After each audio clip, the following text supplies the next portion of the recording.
प्यारे विद्यार्थियों, मैं प्रोफेसर ओम कुमार हर्ष ऑस्ट्रेलिया से ये वीडियो आपके ज्ञानार्जन के लिए भेज रहा हूँ।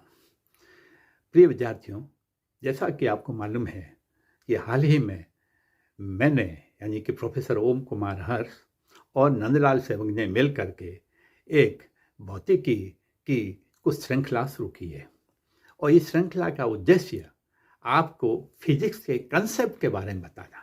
कंसेप्ट का मतलब ये है कि हर चीज़ के पीछे कि क्यों है और कैसे है, वाई एंड हाउ, ये हमारा उद्देश्य है।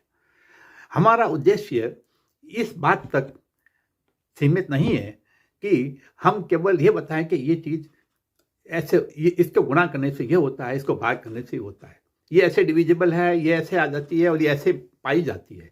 हमारा उद्देश्य ये है कि हर चीज़ ये कैसे आई भौतिकी में, कि बगैर इसके आपको किसी चीज़ का व्याख्या करनी बगैर उद्देश्य के, ये गलत है। और हमने सबसे पहले इसके लिए न्यूटन की मैकेनिक्स यानी न्यूटन की यांत्रिकी का ज्ञान शुरू किया था। आप सभी लोग जानते हैं कि न्यूटन ने मैकेनिक्स के 3 नियम दिए। ये समझने की बात है कि न्यूटन ने अपने पॉकेट से नहीं दिए, क्योंकि प्रकृति में ऐसा होता है, नेचर में ऐसा होता है। जब हम यांत्रिकी की बात करते हैं, यांत्रिकी क्या है? यांत्रिकी में बल है, यांत्रिकी में ऊर्जा है, यांत्रिकी में वर्क है, यांत्रिकी में जो है मोमेंटम है, ये सब चीज़ें यांत्रिकी अंतर्गत आती है। बल और उससे संबंधित ये सारी जो चीज़ें हैं वो यांत्रिकी में आती है। तो जब हम मैकेनिक्स यानी यांत्रिकी की बातें कहते हैं, न्यूटन के मैकेनिक्स को हम क्लासिकल मैकेनिक्स कहते हैं। क्लासिकल मीन्स ये मोटे मोटे बड़े पदार्थों पर यूज आती है, छोटे छोटे एटम पर नहीं, इसलिए हम इसको क्लासिकल मैकेनिक्स कहते हैं।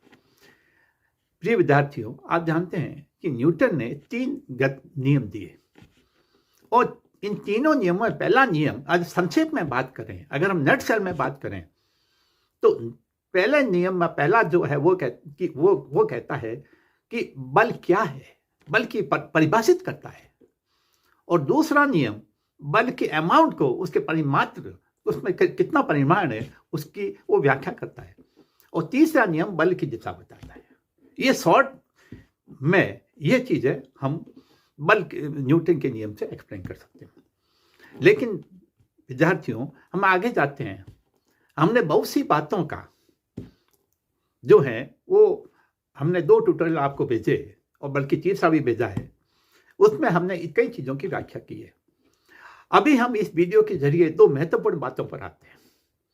पहली बात यह कि हम मोमेंट क्यों लेते हैं, आघूर्ण क्यों लेते हैं। हमने आघूर्ण के बारे में किताबों में लिखा है कि force into distance is equal to, जो ये तो वर्क हुआ, तो हम आघूर्ण लेने के लिए फोर्स और डिस्टेंस की गुणा कर देते हैं, बल को जो है दूरी की गुणा कर देते हैं। कहने को तो ये जो है वर्क आया, कार्य आया, ये कुछ कार्य है। लेकिन हम तो मोमेंट के लिए जब एक डिस्टेंस से गुणा करते हैं तो मतलब क्या है इसका। विद्यार्थियों, आप अपने घर में आपके फाटक है, विंडो है जो इस तरह से घूमती है और घुमाने के लिए जो, क्योंकि वो एक एक्सिस पर टंगी हुई है।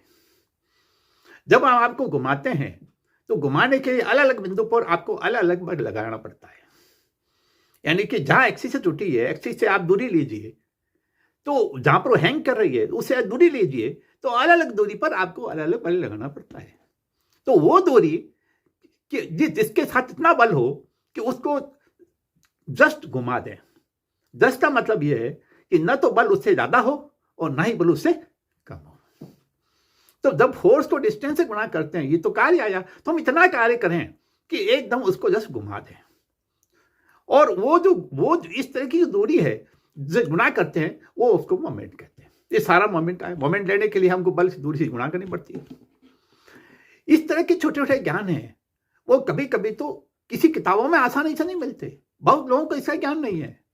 मेरा मतलब है ये नहीं कि बहुत लोग नहीं जानते, बहुत अच्छे जानने वाले लोग भी हैं।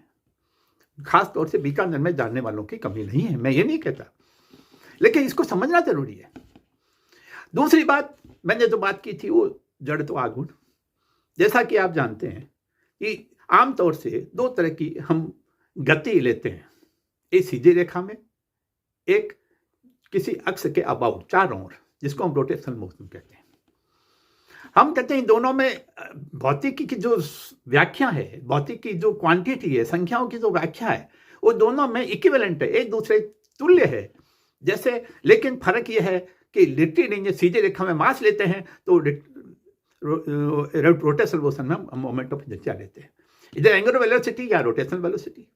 इस तरह हर चीज को जो है वो इसकी इक्विवेलेंट तुल्य जो उसमें वो दर्शाई जाती है, हम जानते हैं। यानी कि हम ये कह सकते हैं कि mass does play the same role in the little range of motion as the moment of inertia in case of the rotational motion, और उसका उल्टा भी सही है। इसका मतलब ये हुआ कि हम रोटेशनल मोशन में कुछ ऐसी बातें निहित है जिसको समझने की जरूरत है, वो बहुत जरूरी है।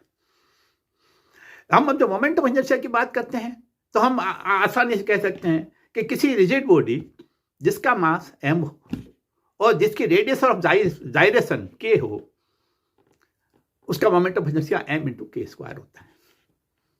और हम इस रिजिड बॉडी को जब हम ये व्याख्या करते हैं गणितीय रूप में, यानी एक्सप्लेन करते हैं, तो हम कहते हैं कि रिजिड बॉडी में छोटे छोटे कण हैं m1, m2, m3, m4, और सबकी दूरियां m1 की r1 है, m2 की r2 है। इस तरह से जो है हम कहते हैं ये सब अलग अलग कणों की दूरियां mn की rn है। तो हम उसके मोमेंट ऑफ इनर्शिया कहते हैं m1 r1², दूसरे कण का m2 r², तीसरे का m3 r।